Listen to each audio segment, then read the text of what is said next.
కాకినాడ జిల్లా కొవ్వూరు రోడ్డు ప్రమాదంలో మృతి చెందిన 5 మృతదేహాలకు జీజీహెచ్లో పోస్టుమార్టం నిర్వహించారు. మృతి చెందిన వారు చీడిగ గ్రామానికి చెందిన ఉపాధి హామీ కూలీలు సత్యవతి, కృష్ణవేణి, చిట్టమ్మగా గుర్తించారు. గాయపడ్డ వారిలో మట్టిపర్తి అరుణ పరిస్థితి విషమంగా ఉండగా కాకినాడ జీజీహెచ్లో చికిత్స అందిస్తున్నారు.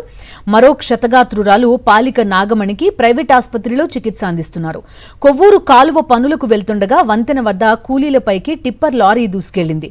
లారీ డ్రైవర్ మద్యం మత్తులో ఉన్నాడని మృతుల బంధువులు ఆరోపించారు.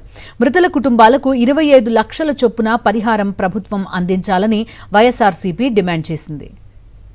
మార్నింగ్ మేము ఉపాధి హామీ పథకానికి పనికి వచ్చామండి. వస్తే ఫొటోస్ మార్నింగ్ ఫొటోస్ సింగిల్ గా పడుతుంది.